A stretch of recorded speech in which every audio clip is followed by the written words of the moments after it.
제가 지난번 말씀드린 것처럼 오늘 이 시간은 네 분의 전문 패널님들 모시고 당초에 어머님들께서 이렇게 궁금하신 것들 이렇게 적어주셨어요.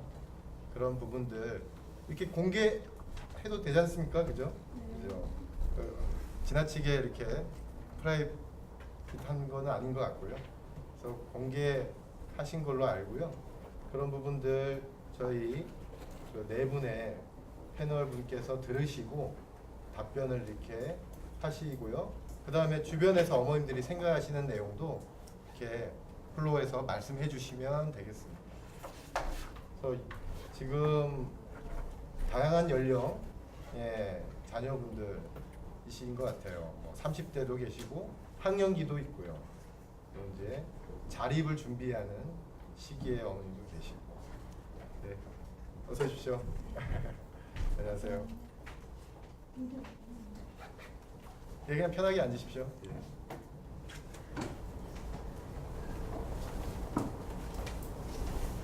그래서 이 질문들을 제가 이렇게 말씀을 드리고 답변을 이렇게 패널님께 요청을 드릴 건데요.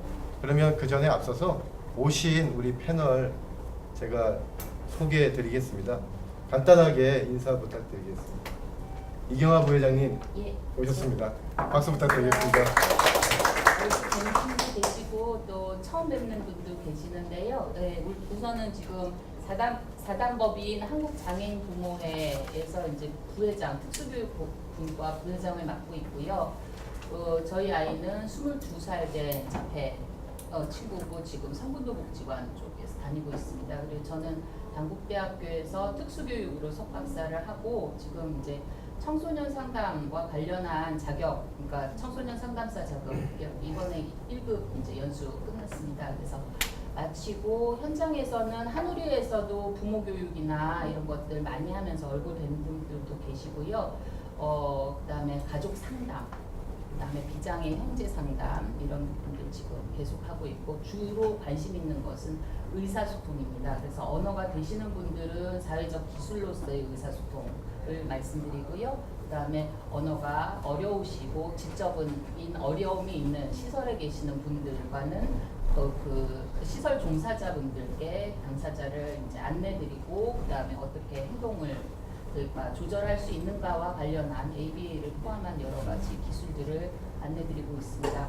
피어스 카운슬러와 관련한 것은 동료 상담과 관련한 것은 한국 장애인 부모회에서 동료 상담사 과정을 양성할 때 제가 작업에 함께 참여를 했습니다. 그래서 아직 이제 초기 단계입니다만 저도 열심히 노력해서 앞으로 이런 부분들이 세팅이 되는데 아마 좀 기여를 하고 싶습니다. 만나서 반갑습니다. 네, 감사합니다.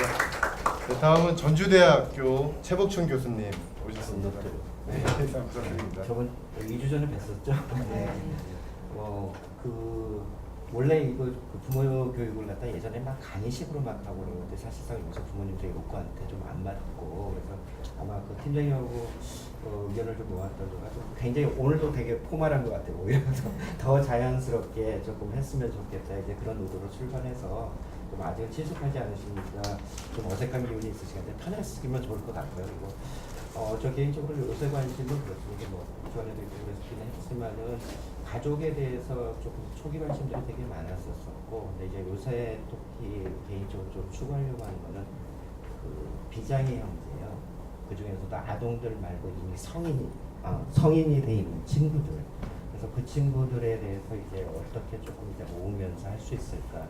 이제 그런 것들이 좀 관심이 있고, 또 하나는 이제 그 그 성인 발달장애인 친구들이 요새 자조모임 같은 것들을 많이 해요. 근데 굉장히 그게 또 마른 자조모임인데 또 누군가의 선생님에서 프로그램하기 있는 것들이 아니고 그들이 할 때 옆에서 조력하는 사람들이 어떤 자세와 윤리들을 가져야 될까 뭐 이런 쪽에 조금 관심을 좀 가지고 있습니다.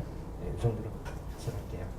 네, 감사합니다. 네, 다음은 한국지적발달장애인복지협회 송남현 정책연구 실장님 오셨습니다. 인사 부탁드립니다. 반갑습니다. 네. 제가요 잘생겼어요. 거기에 그치지 않습니다. 멋지기까지. 우리 발달장애분들하고 같이 여러 가지 작업들을 같이 합니다. 그러면 저희 이름은 9자입니다. 예, 잘 기억하셔야 됩니다. 다음 주도 뵐 겁니다. 잘생기고 멋진 송라면. 네, 9자인데. 예, 저도 이쪽 일을 약 20년 정도 한 것 같습니다. 발달장애인분들하고 계속 일을 해왔는데요. 저희가 관심을 갖는 것은 우리 당사자들입니다. 부모님들에 대한 관심도 있지만 어찌됐든 당사자가 서야 된다. 당사자들이 앞에 나아가서 그들의 삶을 개척할 수 있어야 된다 라고 하는 생각을 가지고 일을 하고 있고요. 지금 이제 협회에서 하고 있는 일은 금방 교수님 말씀하셨던 자조 모임을 지원하는 역할들을 하고 있고요. 또 지금 현재 2014년부터 13년도부터 시작되어진 성년후견 제도 관련해서 지금 발달장애를 위한 공공후견 지원 사업을 지금 맡고 있습니다. 또 이제 제가 지속적으로 하고 있는 일은 저는 학교에서 공부를 한 게 우리 지적장애인들의 소통 관련된 내용에 공부를 했습니다. 그리고 최근에 당사자들의 자기결정 이야기 많이 합니다. 근데 가끔 생각을 해보면 야, 고문하는 거다. 뭔가를 결정하기 위해서는 많은 과정들이 필요하고 뭔가의 정보가 필요하고 그 결정을 했을 때 이후에 나타나는 그 리스크까지 고려를 해서 저희는 결정을 합니다. 근데 그런 제반 사항들 없이 스스로 자기결정이 중요하다라는 이야기를 하면서 결정하도록 강요하고 있지는 않은가. 근데 그런 측면에서 당사자들에게 필요한 정보를 어떤 방식으로 제공하면 그래도 그들이 읽고 이해할 수 있을까라고 하는 게 또 제가 지금 심혈을 기울이고 있는 그런 내용들의 한 가지입니다. 어쨌든 오늘 또 좋은 말씀들 같이 나눴으면 좋겠습니다. 반갑습니다. 감사합니다. 네, 다음은 서울장애인 인권 부모회 대표 역임하셨고요. 서울시 발달장애인 지원센터의 팀장으로 계셨고요. 지금은 발달장애인 여성연구원 저희 성명진 팀장님 오셨습니다. 인사 부탁드립니다. 안녕하세요. 얼굴을 같이 읽으신 분도 있고 반가운 것 같아요. 저는 부모회사 일을 하다가 저는 이제 지금은 지난달까지 발달장애인 지원센터에서 일을 하다가 이제 퇴직한 지 한 달 아직 안 됐는데요. 여러 가지 이제 지원들을 하고 있는데 여기 계신 선생님들 이제 굉장히 오랫동안 많이 오셨을 거예요. 근데 저는 2006년인가 2005년에 발달장애인 자조 모임을 저희 부모회 안에서 시작을 했었어요. 그래서 올해 이제 벌써 9년 차가 되는 것 같아요. 그래서 오늘도 아침에 카톡으로 이번 주에 뭘 어떻게 언제파요 연락은 계속 오시는데 아마 당사자분들 그렇게 지원하다가 옆에 계신 선생님 만나서 이제 자조 모임과 관련된 것들도 많이 고민하고 이렇게 진행하고 있는데요. 제일 최근에 이제 드는 고민들은 이제 저는 오히려 자조 모임을 지원하고 자기결정권이나 이런 것들을 얘기하기보다 그냥 요즘은 성인기, 노년기 발달장애인의 삶이 궁금한 것 같아요. 그분들이 어떻게 살고 계신지, 하루를 어떻게 보내야 하는지 그것들이 이제 저희가 해야 할 일들 중에 하나가 아닐까라는 생각이 들고요. 그렇게 하루를 잘 보낼 수 있도록 근데 여기 오전에 만나서 입구에서도 제가 아는 부모님을 만났는데 한 해 한 해가 더 어렵다라고 얘기를 해주시더라고요. 그래도 작년에 좀 나았는데 올해는 또 어떻게 할까 이런 고민들이 드는데요. 근데 저는 항상 되게 사람들이 관심 없었던 거에 먼저 관심을 많이 가졌던 것 같아요. 그래서 최근에는 노년기 발달장애인 분들의 삶을 그냥 하루를 좀 더 의미있게 보낼 수 있는 것들 그리고 그런 일들이 저에게도 제일 중요한 가업이지 않을까 생각이 들고 그리고 아니면 여러 가지 도전적 행동이라고 하죠. 요새 그런 걸로 인해서 어디도 갈 수 없는 분들이 있잖아요. 복지관이라던가 기존의 서비스 제공기관을 이용할 수 없었던 분들이 실은 그분들의 행동으로 인해서 그걸 이용할 수 없는 것들이 아니라 그냥 누구나 하루를 잘 보낼 수 있게 서비스를 이용할 수 있는 기관이 되었으면 좋겠고 최근에 그래서 서울시에서 제가 그만두기 전에 제일 마지막으로 했던 시범사업 중에 그 도덕적 행동을 하는 분들을 위해서 그 서울에 있는 올해 이제 50개가 된다고 하는데 10개 복지관을 먼저 신청을 받아서 그 기관에서 그러니까 행동이 더 심하고 자해, 타해, 공격성과 여러 가지 어려움들이 있어서 기존의 서비스 제공기관으로부터 거부당했던 경험이 높으신 분들이 우선순위가 돼서 장애인복지관에서 2대1 서비스로 하루를 재미있게 보내는 활동을 해주는 시범 사업을 했었어요. 근데 그게 이제 앞으로 복지관의 역할이기도 하고 이제 저희가 더 많이 고민하고 지금 이제 뭔가 현장에서 이용할 수 있는 분들은 더 많은 것들을 이용하시고 이제 장애인 서비스 제공기관들은 그런 역할들을 해야 되는 것들이 아닌가에 대한 고민이 이렇게 저렇게 막 산발스럽게 들면서 팀장님이 오늘 오라고 해서 오긴 하는데 그래서 제가 만약에 알고 있는 건 궁금한 거 있으면 열심히 여쭤봐 주시면 제가 아는 범위 내에서 열심히 잘 대답드리겠습니다. 감사합니다. 예, 저희가 오늘 11시 50분까지인데요. 많은 질문을 다 이 자리에서 다루는데 좀 한계가 있을 것 같고요.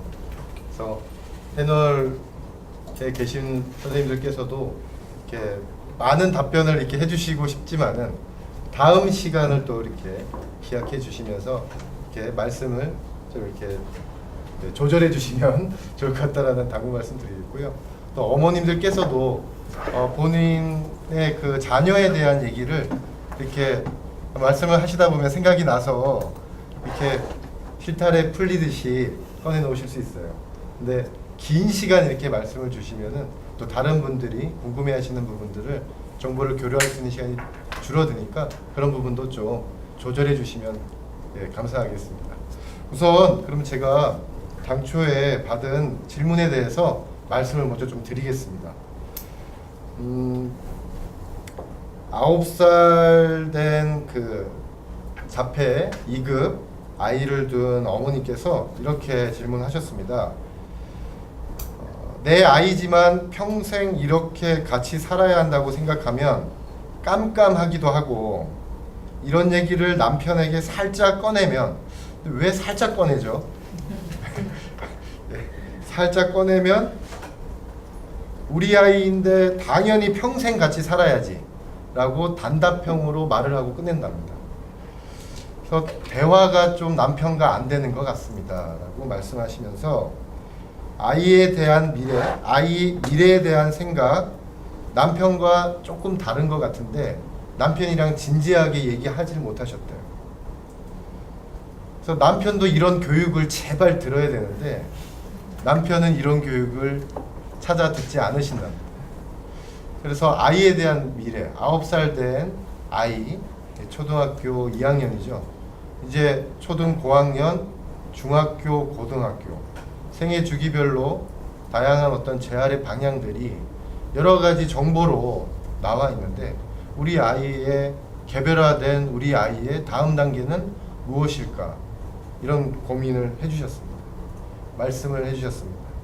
그래서 이 부분에 대해서 초등학교 자녀를 둔 아이 다음 단계에 대한 고민에서 어떤 생각을 좀 해야 될지 패널 분께서 한번 자연스럽게 말씀 좀 해주시겠습니까? 빨리빨리 진행을 네. 너무 이렇게 딱딱할 것 같은데요. 이게 지금 두 가지 얘기가 따로 있는 것 같아요. 그러니까 하나는 뭐냐면은 우리 장애를 가지고 있는 가족한테 가장 있는 게 앞에 모습이 좀 뭔가가 청사진이 그래야지 염려가 이게 되고 그러니까 막연한 어떤 불안감인데 이제 그 내용들을 어떻게 세워야 될 것인가는 말 그대로 이제 사회복지사나 이렇게 하고 좀 하나하나씩 진단을 좀 해봐야 될 거예요 분명히. 그러니까 예를 들어서 학교의 문제는 어떻게 하고 학교에 대한 그래서 요새 이제 뭐 평생 계획이라는 말도 있고 미래 계획이라는 말도 있고 그러면 첫 번째 한 축은 도대체 어떤 내용을 가지고 내가 활용할 수 있고 어디까지는 내가 여기서 준비를 하고 조금은 나중에 좀 준비할까 이런 것에 대한 것들을 한편으로는 지식도 해야 되면서 도움도 받으면서 조금은 구체화시키는 문제들이 조금 있을 것 같아요. 그래서 그거는 이제 부모님의 입장에서는 그럴 것 같아요. 항상 부모님은 뭐 돌보는 것들도 있고 정보도 집회를 해서 항상 모든 것을 해야 되지만 일정 정도는 우리가 새로운 것들을 이렇게 배워야 되는 그런 부분도 있는 것 같아요. 그래서 그런 계획을 세워나가는 과정은 같이 이제 관련된 사회복지사나 이런 것도 활용하는 것이 좋을 것 같고요. 근데 또 하나 이 어머님에 대한 고민은 이건 것 같아요. 그러니까 쉽게 해서 남편하고 같이 얘기를 좀 하고 싶은데 같이 고민 추결하고 또 얘기를 꺼냈다가 이게 빈추고 근데 이게 참 이게 장애 문제만이 아니라 남성 대 여성의 특성도 굉장히 한국에 있는 것 같아요. 그리고 보게 되면은 이게 사람마다 틀려서 조금은 미리 좀 계획을 세웠으면 좋겠다고 하는데 그것까지 지금 골치 아프니까 지금은 이렇게 조금 수연처럼 말을 해주는 거가 있을 것 같아요. 근데 아마 그 여기 제가 알기로는 그 아버님 모임도 하시고 있는데 아버지는 대부분에 대해서 아버지가 고민을 하고 하는 것들은 아버지가 아버지를 끌어주는 이 효과적인 부분들이 있어요. 그래서 근데 아빠 모임이 좀 힘든 거가 있습니다, 사실상.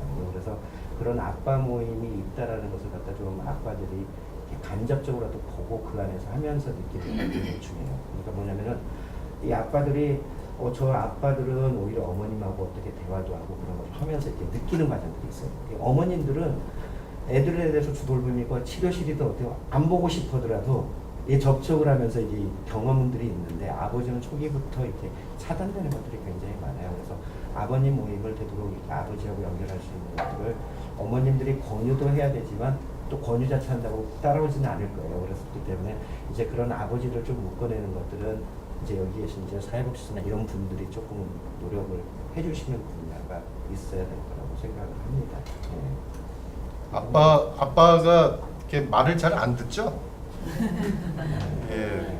그래서 오히려 이거는 이제 좀 두 분이 조금 말씀해 주시는 게 좋아요. 왜냐면 분명히 여기 어머님이고 어머니 분명히 제가 알기로 설명주 선생님도 남편분이 좀 사나이다운 타입이셔가지고 아마 그런 거가 있을 것 같고 이렇게 좀 그런 얘기 해주시고 오히려 아빠 모임을 지금 하고 계시는 거기에서 또 해주시는 거가 더 좋을 것 같아요.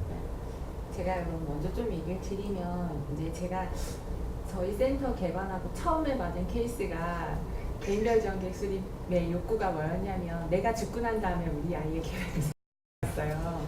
근데 그게 만 8세 아동의 엄마가 그런 계획을 요청하시더라고요. 그래서 그러니까 지금 발달장애 지원 시스템이나 체계나 제도나 지원들이 10년 전과 지금이 또 되게 많이 다르고 앞으로 10년 뒤에 어떻게 변할지 모르는데 그래서 제가 어머님한테 드렸던 얘기 중에 하나가 그거였어요. 그래서 만약에 지진이 날지 모르는데 일본 여행은 어떻게 가겠습니까? 비슷한 것 같아요. 지금 아마 그런 것들을 세우긴 어려울 것 같고 저는 오히려 저도 그렇게 살거든요. 저도 17살짜리 지적장애를 둔 엄마인데 그냥 오늘 하루 일단 좀 재밌게 사는 방향성들이 필요할 것 같고 제가 한 가지 팁을 드리고 싶은 것들은 저도 실은 되게 못하는 부분 중에 하나인데요. 아빠들은 발달장애에 대한 이해가 근본적으로 많지 않으세요. 이제 아버님이 양육하시거나 이런 분들은 조금 더 많이 아시지만 저녁에 잠깐 보고 주말에 잠깐 보고 그리고 그 존재가 자기에게는 아직까지 받아들이기 어려운 존재인데 그 아이가 되게 부담스럽고 어떻게 해야 될지 모르는 경우가 있어요. 그래서 그건 저도 마찬가지였거든요. 얘를 어떻게 키워야 되는지 얘랑 어떻게 놀아야 되는지를 잘 모를 경우에는 그래서 제가 잘 쓰는 방법 중에 하나를 먼저 그냥 팁으로 드리면 일단은 아이가 하는 활동 무슨 어떤 걸 먹는지 어떤 걸 하는지를 그냥 수시로 저는 이렇게 사진이나 카톡이나 이런 걸 찍어서 많이 보내요. 그러면 이 사람도 아이가 하루를 어떻게 보내는지를 공유를 하고 그러니까 보통은 아이한테 관심을 어떻게 둬야 되고 얘랑 어떻게 상호작용을 하고 해야 되는지 잘 모르는 경우가 많거든요. 근데 저희도 그런 거 있잖아요. 어느 날 갑자기 모르는 사람들은 아니지만 되게 자기가 어떻게 얘랑 해야 될지 모르는 사람하고 같이 지내야 될 때 잘 어렵잖아요. 그래서 그럴 때 그냥 하루의 에피소드들을 남편이 관심이 있든 없든 계속 보내주는 것들도 필요하고 그리고 아이가 뭘 좋아하는지 싫어하는지 지속적으로 말해주는 것 그 자체가 아빠한테 얘가 어떤 삶을 살고 있는지에 대한 반영을 해줘야지 아빠도 그 아이한테 관심을 가질 수 있거든요. 그래서 그런 활동들에서 그러면서 아이에 대해서 아빠랑 자꾸 그냥 뭐 얘를 우리 어떻게 같이 계획을 세우고 이런 게 아니라 그냥 수시로 아이가 어떻게 지내는지를 보고 같이 공유하다 보면 자연스럽게 아이의 양육을 조금 나눌 수 있고 그러다 보면 대화 패턴이 늘어나는 것들이 있어서 그런 활용 방법들을 좀 쓰시면 좋을 것 같고 아버지 교육들이 복지관 같은 곳에서 좀 의도적으로 하면 좋겠고요. 여기도 아버지 모임이 있고 부모단체를 찾아보시면 아버지 모임인데 그래서 저는 혹시 아버지 모임을 운영하시는 곳에 팁을 드리면 제가 아는 아버지 모임 봤을 때는 제일 좋은 게 호프더라고요. 이게 뭔가 의도적으로 교육을 하고 뭐 이렇게 진행하시는 것보다 오히려 편안한 자리에서 실은 나도 이렇게 힘들다 아니면 나는 이렇다 저렇다 하는 얘기들을 하시면서 예전에 그런 모임을 해봤었는데 그렇게 교육을 진행하는 것보다는 자연스러운 아버지 자조 모임 형태로 가는 것들이 조금 더 원활한 진행 그 참여도가 높은 방식의 운영이 있는 것 같아서. 팀장님 죄송합니다. 호프라고 하셨는데 호프가 술집이죠. 아 맥주. 맥주. 아 희망 이게 네, 아니고. 희망이 아니라 술집. 아 술. 아 맥주요. 네. 아 예. 한 잔 들어가야. 네. 아 네. 긴장이 좀 이렇게 풀리게 되는 거죠. 그쵸. 아. 그래서 중간에 자 그러면 한 10년 전 정도에 아버지 모임이 초기 시작했었을 때 어머님들 모이면 자기 얘기들을 해요. 애 얘기 하나. 아버지들 모아놓으면 30분 있어도 얘기 안 해요. 그래서 옛날에는 일단 맥주 한 박스 갖다 놓고 먹여놓고 얘기하고 막 이랬었어요. 이게 남자 문화가 또 한국에 좀 틀려요. 아빠가 술을 안 먹으면 어떡하죠? 먹이는 거죠. 아 먹이는 예, 이명 네, 저는 좀 조금 다른 얘기를 할게요. 일단은 제가 상담자이기도 하고 그다음에 우리 애 아빠는 절대로 그가 이런 모임이나 마누라가 이제 결국은 전문가가 된 건데 맨날 하는 게 저한테 제가 상담받는 사람들한테 와서 아내가 어떤 사람인지를 폭로하겠다가 남편의 위협이에요. 집에서 지는 제대로 하느냐, 이해해주겠다. 나한테 이렇게 하고 무슨 부부 상담을 하느냐 이런 게 항상. 그래서 실제로는 제가 해드릴 수 있는 얘기는 제 개인적인 경험이나 아니면 외부에서의 것도 끌어다 앉혀놓을 수는 있지만 상담을 할 수는 없고 자조 모임은 더 어려워요. 그래서 저는 그렇게 안 하고 제가 집을 나갔어요. 네가 봐라. 그러니까 이혼을 할 거면 빨리 하는 게 좋기 때문에 그랬을 때 왜 애 안 보고 도망가느냐고 소리 버럭버럭 지르면 심각하게 고민을 해야 되지만 그런 게 아니라면 아내가 좀 쉴 수 있는 시간에 아이를 볼 수 있는 잔소리 해봐야 한쪽으로 들리고 한쪽으로 빠져요. 맞죠? 19살이 될 때까지 9살 아이라고 그랬는데 19이 되고 29이 될 때까지 20년 동안 그 남자가 바뀔까요? 해보셨잖아요. 안 바뀌죠. 더 심해지죠. 나이가 들어가면 더 심해져요. 그래서 저는 제가 할 수 있는 데까지는 우리 아들 기스 안 나게 열심히 했지만 하지만 제가 할 수 없는 일은 손을 놨고 그걸 다른 사람한테 구걸하듯이 이 사람 저 사람한테 도움을 청하고 우리 남편 욕하는 대신에 놔두고 오롯이 놔두고 갔어요. 그러면 남편이 하거나 애가 늘거나 이러죠. 애가 늘더라고요 저희 집은. 스스로 자기 아빠가 하도 안 하니까 둘이서 이제 있을 때 짜장면 어때 뭐 이러는 거를 아이가 아빠한테 제안하는 거를 배우더라고요. 그래서 그러한 과정들에서 본 거는 남편들이 고민 지점과 엄마들의 고민 지점이 다른 거는 확실해요. 남편들은 정말로 아까 뭐 이렇게 해서 8살인데 나 죽고 나서 얘기를 했다고 다른 분이 말씀을 하셨지만 실제적으로 남편들은 가진 그 고민들이 훨씬 더 장기적이고 구체적인 고민을 합니다. 살아가는 것에 대한 고민을 하기 때문에 실제 그 고민의 깊이가 굉장히 깊기 때문에 감히 이걸 꺼내놓고 어떻게 답을 얻지 못하는 경우가 있습니다. 그래서 그냥 우리가 얘기하는 수다 모임 이런 것이 아니라 구체적인 옹호, 신탁, 그 다음에 권리와 관련한 것, 어떤 식으로 국가에서 지원을 받을 수 있는 것과 관련한 설계 부분을 남편들이 아시면 훨씬 더 잘 움직이셔요. 부모님들의 모임 중에 저희가 알고 있는 모임이 목욕탕을 하시는 아버님이 쉬는 날, 그 목욕탕 쉬는 날 그 친구들하고 아버지들을 초대를 했어요.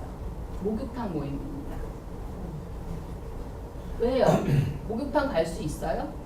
엄마가 데려가서 그 꼬추 큰 애들을 걔네들을 떡떡하고서 하면 사람들 그 소리 막 나서 난리 나는 데서 그 다음에 그냥 빨가벗고 도망다니는 데서 그렇게 하지 않고 사람들끼리 그러니까 목욕 실컷 하고 저녁 때 맥주 모임 하는 거예요. 그러면서 같이 남의 자식들도 보고 그 녀석 등짝도 밀어주면서 그 부분을 가지고 모임들이 오래 유지가 되시면서 그 마을에서 그러면 얘네들이 나중에 컸을 때 어떻게 지역사회에서 그룹홈이든 아니면 함께 살 수 있는 모임들을 가질 것인가에 대해서 얘기하는데 엄마들하고 달라요. 보증금, 사회복지사 어떻게 붙여야 되는지 어떤 부분을 준비해야 되는지를 얘기하는데 속도가 다르고 저는 그러하게 어머님들이 해주실 수 있는 것들은 그런 부분들을 객주관을 말씀하시는 것과 남편들에게 용기를 주는, 격려해주고 오늘 스트레스 많이 받았네 하면서 애를 위해서는 포카리 스웨트 하나, 남편을 위해서는 맥주 하나를 놓고 피처 하나를 놓고 집을 나가서 나는 큰애하고 영화 보러 갔다 올게. 안녕. 이라고 하는 게 오히려 더 낫지 않을까. 예. 우리 팀장님 도와주기 위해서 그냥 말을 많이 하려고 해서 그냥 그냥 네. 그 아버님들 이게 그 제가 보면 이 아버지하고 어머니하고 역할이 전혀 바뀐 가정들이 있어요. 쉽게 얘기해서 아버지가 양육을 전담을 하시고 어머니가 돈. 그러면 그 문제가 뭐냐면은 아버지가 이제 애에 대해서 얘기를 하고 싶은데 어머니가 그 얘기를 안 들어준다고 거절을 해요. 그러니까 이게 무슨 얘기냐면 아까 어머님도 얘기했던 것처럼 그 아이를 알고 싶어하는 과정이 생략되는 것가 굉장히 많아요. 쉽게 해서 아버님들은 초기에 장애가 나왔었을 때 가서 이 장애가 뭔지 특성 그리고 또 애가 자라면서 특성들이 굉장히 변해요. 근데 그거를 갖다 직접적으로 이게 경험할 수 있는 기회가 없는 거예요. 아침에 그냥 나가고 저녁에 그러고 그걸 간접적으로 얘기를 듣는다고 해서 피부로 느껴지는 것도 아니고 그렇기 때문에 아버님 모임들을 이렇게 그냥 모임만 갖다 놓는다고 한 게 아니라 이들이 나중에 얘기를 할 때는 어떤 것들이냐면 아까처럼 직접 돌보는 경험을 줘야지만 그걸 가지고 아내가 힘들다라든지 애가 그렇다. 그래서 많은 부모님들이 나중에 했었을 때 전략으로서 효과를 본 것 중에 하나가 토요일 일요일 정도 적어도 애를 데리고 산을 간다든지 뭘 한다든지 이런 게가 있어야지만 갔다 온 다음에 얘가 힘드니까 얘는 도대체 왜 그러는 거냐 왜 여기에 말을 안 듣고 튀는 거냐 뭐 이런 식의 하면서 어떤 말꼬리 같은 것들이 이렇게 생기는 것 같아요. 그래서 이제 그 과정들을 이제 나와야지만 이제 말꼬리가 풀리는 그런 적이 그런 것 같아요. 그리고 근데 아버님이 가지는 효과가 굉장히 큽니다. 이게 무슨 말이냐면 아까도 이 어머님 말했지만 이 아버님들이 배운 기술들이 사회생활들을 하니까 지역의 네트워크 있어요. 한 달에 건너면 어디 회사의 과장, 내가 아는 친구. 그렇기 때문에 이 지역사회에 뭔가를 하나 만드는 것은 아버님들이 굉장히 효과가 있습니다. 쉽게 해서 어머님들이 이렇게 모여가지고 금방처럼 목욕탕 모임 같은 거 한번 가보자 이렇게 해가지고 하게 되면은 어머님들끼리 찾아가는 게 쉬운데 아버지들끼리 하면 거기에 내 1년 후배가 뭐 하고 또는 누구 좋아하고 이러면서 이렇게 지역의 어떤 망들을 가진 데는 굉장한 효과들이 가지고 있어요. 그렇기 때문에 이제 아버님들의 모임이 활성화되게 되면은 이제 그런 면에서는 어머님들이 이렇게 조금 이런 거 하나 만들어주라고 넘겨줄 때 해주는 자원들이 굉장히 많이 생기는 효과가 네. 있어요. 네. 우리 설봉찬 선생님 자리에 계시는데요. 네. 청일점이십니다. 제가 알기로는 8살 아이 이제 아까 예. 9세고 자폐성 장애인이라고 예. 나왔는데 예. 8세고 똑같은 자폐성 장애인 예, 예. 아마 아들일 거예요. 예. 그러면 똑같은 아들인데 네. 저는 이제 제가 이제 아빠이면서 이제 주양자를 5년 동안 하고 있고 아이를 제가 주로 이제 케어를 하지만 아까 이제 말씀하신 것처럼 뭐 이렇게 공유 주로 이제 카톡으로만 애기 엄마 공유를 해요. 그러니까 제가 알고 있는 것들을 약간 소외감 느끼면 안 되겠다는 생각으로 그렇게 처음에 시작을 했고요. 제가 없을 때 애기 엄마가 또 케어를 잘하려면 알고 있어야 되기 때문에 또 대화를 하는 방법 자체에 되게 처음에 진단받고 힘들었어요. 저희도. 이제 저는 좀 그런 거를 빨리 털어내는 스타일이고 받아들일 건 받아들이고 좀 이렇게 그냥 쿨하게 가는 편인데 성격 자체가 너무 예민하니까 네. 대화를 하기 위해서 좀 이제 술을 한 잔씩 하면서 대화를 많이 했었어요. 사실은. 아내분이랑 술을 예. 집에서는 둘 다 술을 안 먹는 편이었는데 이제 그렇게 하고 일주일에 2번씩을 저는 자영업자고 이제 대학병원에서 일을 하는 친구니까 화요일하고 목요일은 무조건 10시든 11시든 내가 이제 재우고 시키고 가야 되니까 애가 둘이니까 나름대로는 힘들지만 진단받기 전부터 제가 애들 다 등하원을 다 시켰기 때문에 힘들진 않았어요. 그래서 우울증 농담으로 그냥 우울증 방지 프로젝트다. 그러니까 너 술 좋아하니까 무조건 일주일에 2번 술 먹고 들어와라 해서 그 요일을 정해주고 진단 받고 나서 바로 한 달 만에 시작을 한 것 같아요. 그래서 밖에서 이렇게 늦게 오는 게 이제 육아에서 좀 탈피하는 것도 있고 근데 그게 뭐 친구들을 만나봐야 즐겁지 않다고 하면서 한 3달 만에 종료가 됐어요. 사실은 이제 그때부터 집에서 둘이서 술을 마시면서 얘기를 많이 했는데 남는 건 뭐 가족밖에 없다. 뭐 친구들 만나도 안 편하고 애기들 얘기해봐야 또 통하는 게 없고 경조사 가봐야 뭐 돌잔치 결혼식 가봐야 애 때문에 안 돼요. 뭐 그냥 돌진하고 돌잔치 하면 친구 애기가 주인공인데 그냥 무대에 가서 지가 날려요. 그러니까 이제 돌아오는 거는 또 서운한 거죠. 친구인데 애들 곧 나가는 식으로 막 하니까. 그래서 이제 한 2년 정도를 봉투만 전달하고 끊었는데 이제 그런 과정에 저희는 대화를 굉장히 많이 했던 것 같아요. 대화를 굉장히 많이 하고 제가 남자니까 힘든 건 내가 다 할 테니까 이제 좀 이제 감정적인 게 무너지지 않도록 많이 챙겨줬던 것 같아요. 제가. 그래서 대화 아까 또 이제 가끔 한 번씩은 이제 아빠 엄마 역할을 바꿔서 하는 것도 이제 중요한데 저는 그 부부지간에 저희가 좀 자리가 잡히고 나서는 중양육자 모임도 했고요. 하고 있고 엄마 모임이죠. 90%는 엄마니까. 그리고 아빠 모임을 지금 하고 있고 그리고 이제 펜션 모임을 해서 1박 2일로 이제 가정을 또 해요. 그럼 결국에는 엄마도 제가 왕따를 시키는 게 아니고요. 아빠도 챙기고 있고 그렇게 되면 애들하고 다 같이 모이는 1박 2일 모임을 하자. 세 개를 다 하다 보니까 몸은 사실 제가 좀 힘든데 한 20번 넘게 오프 모임을 하면서 아빠 모임이 한 70% 정도까지 올라왔어요. 엄마들을 많이 못 챙겨줘서 좀 미안하긴 한데 엄마들은 이제 센터에서 많이들 소그룹이 형성이 돼요. 다른 엄마들 뒷담화도 많이 까요. 그리고 치료사들도 굉장히 많이 또 뒤에서 많이 저걸 합니다. 근데 그런 걸로 많이 이제 푸는 거고 정보도 많이 얻어요. 근데 첨예한 그게 있죠. 저 애는 우리 애보다 좀 못해. 좋아. 저 엄마가 얘기하는 거는 좀 어때. 굉장한 어떤 신경전 같은 게 굉장히 많아요. 제가 이제 센터를 이제 많이 다녀봐서 나중에 이어폰이 꼭 있어야 되겠더라고요. 아예 차에 나가서 그냥 마칠 때 들어오든가. 너무들 엄마들끼리 그런 얘기하는 게 이해는 가지만 좀 생산적이지 않다는 생각만 했어요. 그래서 그 시간에 차에 책을 한권 읽거나 아이하고 뭘 해줄지 오후 계획을 짜거나 이래야 되는데 이제 나쁜 쪽으로 얘기하면 너무 수다만 떠는. 예. 그래서 아빠 모임을 하면서 아까 말씀 나왔지만 이제 술자리를 처음에 시작을 했고요. 블로그를 통해서 지금 한 토탈 한 30만 명 정도가 오셨어요. 방문자가.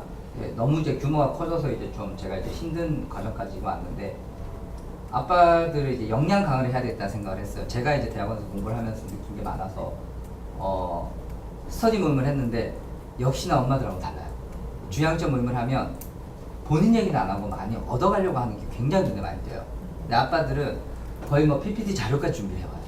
네, 그래서 자료를 아예 배관을 해서 아이 키우면서 주양육자든 아니든 한 가지의 노하우는 공유하자.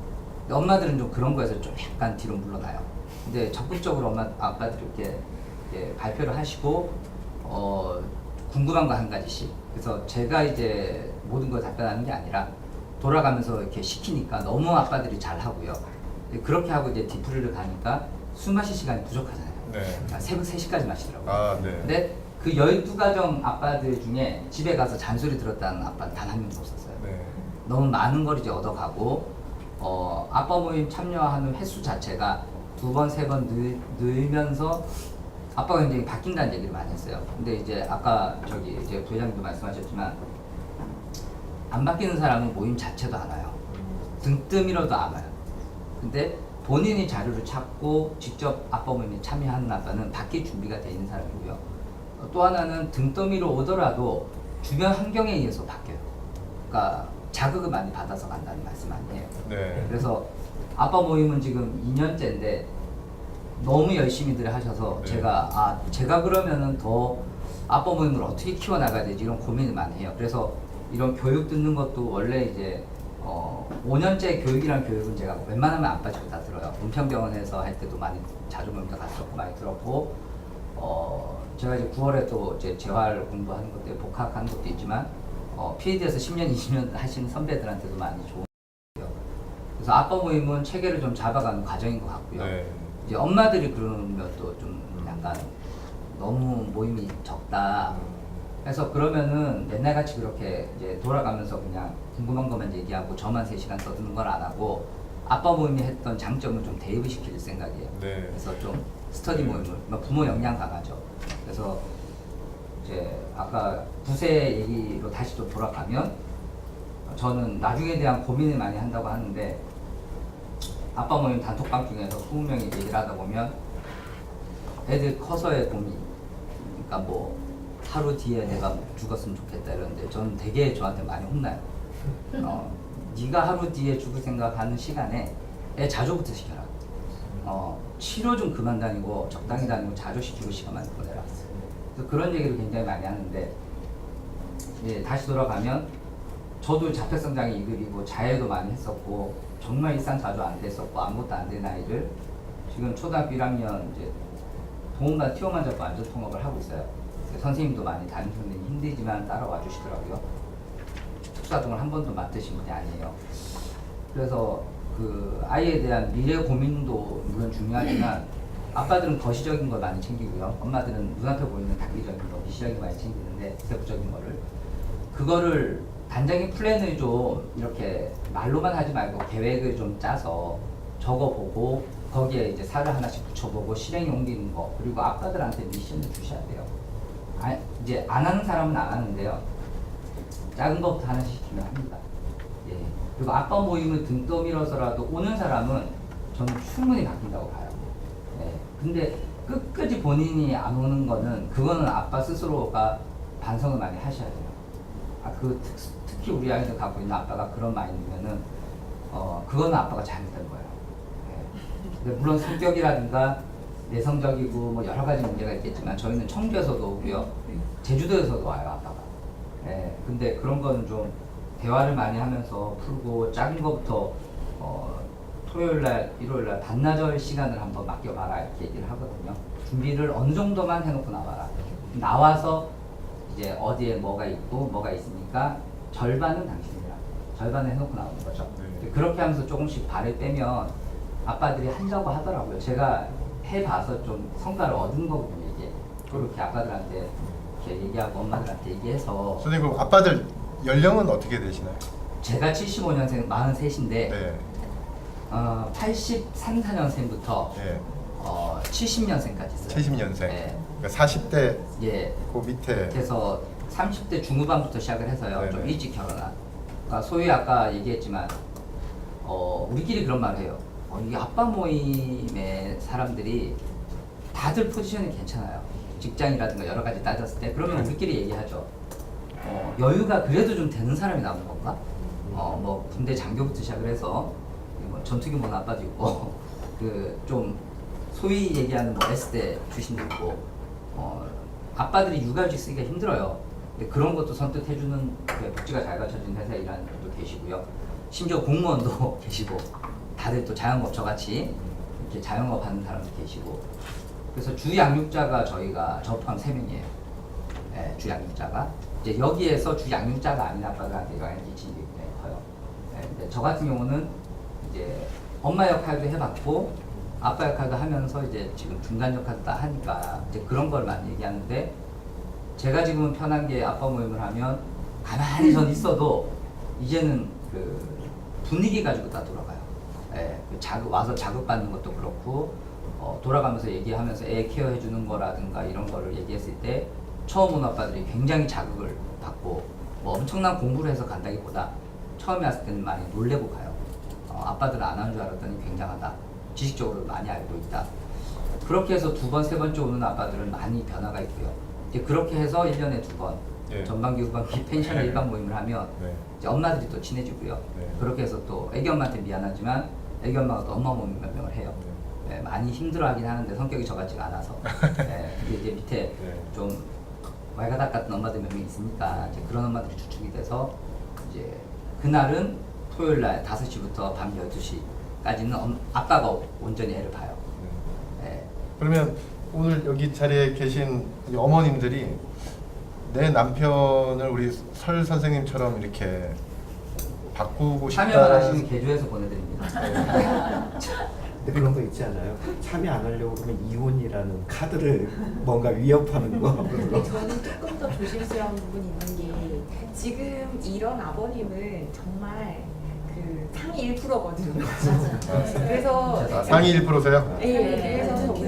그래서 아마 여기 계신 부모님들의 세대를 보면 아마 되게 어린 아이 아버님이잖아요. 그래서 정보도 접근성도 되게 높았고, 근데 지금 아마 자녀분들의 아버님 같은 경우에는, 그러니까 저는 다 이렇게 발달장애는 각개인의 가정을, 그러니까 저도 만약에 이제 저희 애기 아빠도 저희 아이가 4살 때 뭐라고 얘기를 했냐면 부모로서 죄책감을 들지 않을 정도로만 치료비를 써라 이런 얘기를 했었거든요. 근데 이게 왜냐면 자기가 생각했을 때 지금 네가 얘한테 돈 많이 드는 게 의미가 없다라는 걸 저한테 직관적으로 얘기를 해준 거였어요. 근데 그 말이 처음에는 서운했지만 그 말이 가지고 있는 의미가 저한테 공격을 하려고 했던 게 아니기 때문에 이제 수용이 되긴 했는데, 그럼에도 불구하고 저는 각 개별화된, 그러니까 저는 각 가족 지원을 할 때 제일 중요한 것들은 물론 이렇게 이상적으로 가면 다 좋을 것 같기는 해요. 근데 저 역시도 그냥 장애가 있거나 없거나 저희 남편 가족은 굉장히 격리된 가족 유형이었고 저희 친정 가족은 굉장히 밀착형인 거예요. 그러니까 예를 들면 저희 시어머니는 아직 교통사고 나도 네가 혼자 이름 불러서 가라 이런 타입이고, 저희 친정 같은 경우는 저희 집에 숟가락이 몇 개가 있는지 다 알아야지 되는 가족이 이렇게 만났을 때 되게 어려움이 있더라고요. 근데 이게 그러니까 저는 그래서 제가 어설프게 가족 치료를 보고 이상적인 가족을 만들려고 노력했을 때 오히려 더 위기가 왔어요. 그래서 지금 이렇게 되게 이상적인 가족도 있지만 지금 본인의 가족 형태에서 그러니까 제일 중요한 건 자기 가족에게 맞는 주기를 찾아가는 게 되게 중요한 것 같아요. 그래서 지금 저희 남편은 저런 데 갈 생각이 전혀 없는 남편인데 저걸 계속 해봤자 계속 불편해지거든요. 그래서 제일 중요한 건 자기 가족이 가지고 있는 안에서의 그런 경계선 없이 이 뭔가 저 사람에 대한 신뢰, 가족 안의 신뢰 이런 것들이 갖춰줘야지 저길 갈 수가 있어요. 그래서 혹시 만약에 이렇게 얘기하시지만 지금 자기 가족이 안 돼. 그러니까 저게 꼭 이상향은 아니라는 것들이 필요한 것 같아요. 왜냐하면 물론 저렇게 되면 더 좋지만 저렇게 안 되는 가족 안에서의 자기 가족 안의 강점을 찾아가는 방식이 먼저 좀 선행돼야 될 필요는 있는 것 같아요. 최근에 뭐 마중물이라는 단어 많이 들어보셨죠? 네. 뭔가 우리 가족 안에서 마중물이 있어야 되는 거죠. 네, 내가 이렇게 역량을 또 공감을 맞아요. 이렇게 할 수 있는 어떤 매개체가 있어야 되는 건데요. 뭐 군대 용어로 치면 이제 예령이라 그러죠. 예령. 예비 동작이 있어야 되는 거예요. 예비 동작이 있어야지만 내가 이제 시작할 수 있는 본 게임에 참여할 수 있는 그런 말씀을 주셨는데요. 아까 우리 설 선생님 또 말씀 중에 저는 오늘 이제 그런 문장을 처음 들었는데요. 아이보다 하루 뒤에 하루만 더. 근데 그 생각할 시간에 아이 자주 자립시키는데 에너지를 써라라고 말씀 주셨습니다.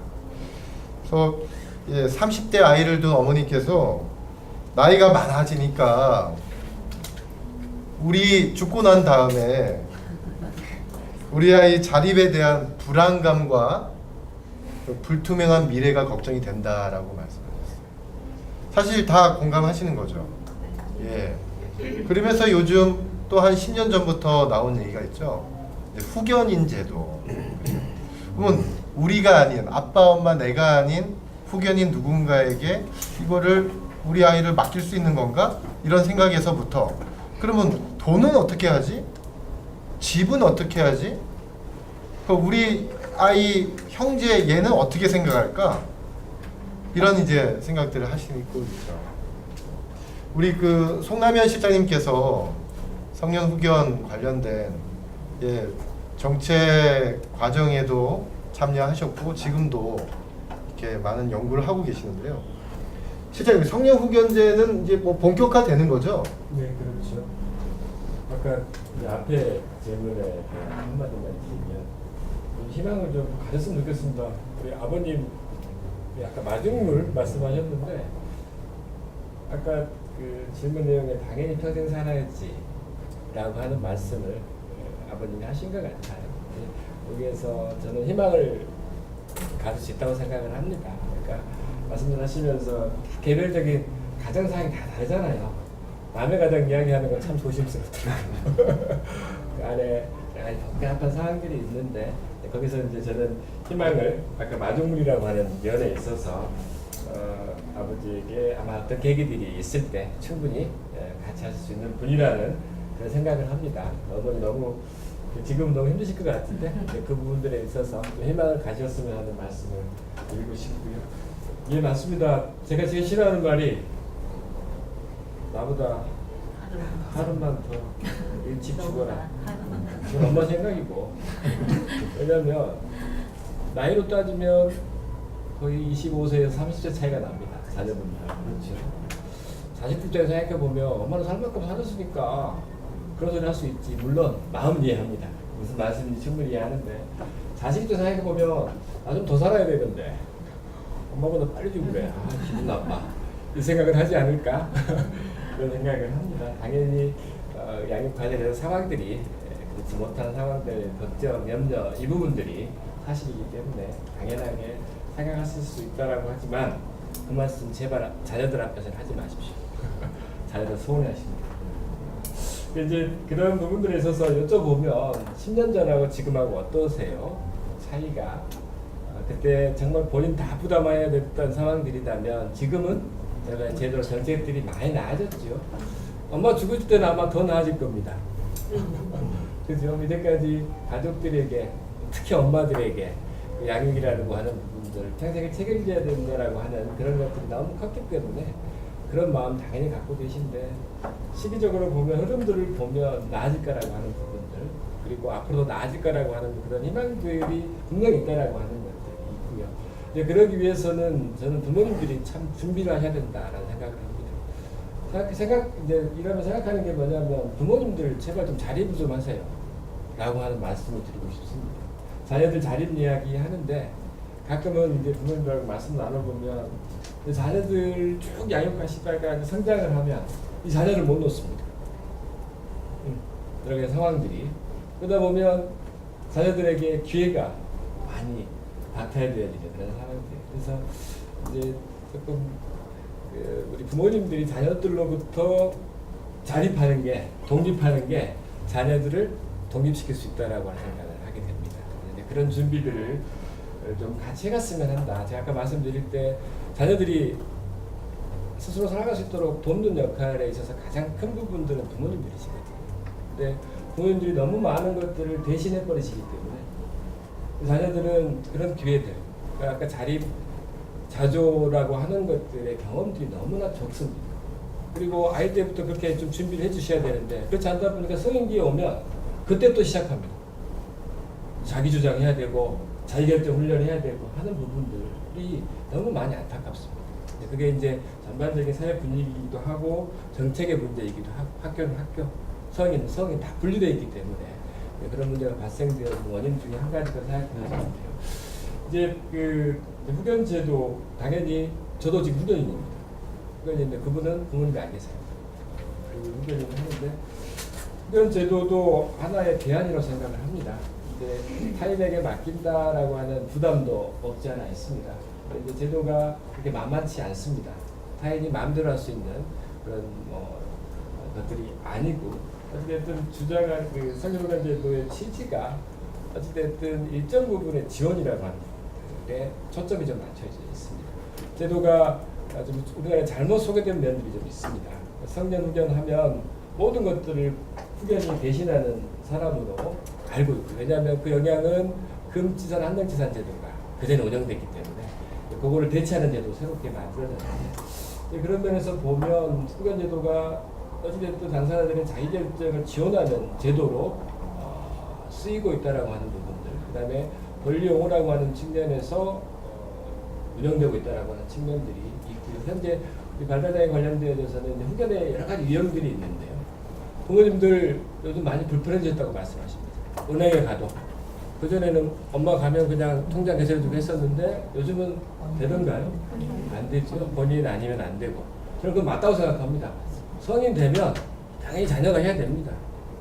이제 생각들이 조금 바뀌었으면 좋겠어요. 그러니까 이제 그전에 내가 대신했던 것들이 아니고 자녀들 당연히 만 19세 이상 되면 성인이다라고 하는 인정함이 필요하다. 안 그러면 늘 드는 마음이 아이 같으니까 라고 하는 생각이기 때문에 그들이 할 수 있는 기회들을 너무 많이 박탈하는 면이 있다고 생각을 하거든요. 이제 후견제도 같은 경우 이제 보내드리고 싶은 거는 필요할 때 이용하시는 부분인데요.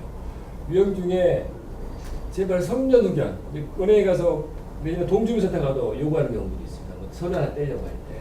근데 부모님들 후견인 데리고 오세요. 그냥 후견 신청하고 오세요라고 하면 부모님이 선택하는 건 성년후견을 많이 선택을 하십니다. 성년후견 유형 중에 그러면 자녀들을 대신해서 모든 것을 할 수 있습니다. 부모님들이.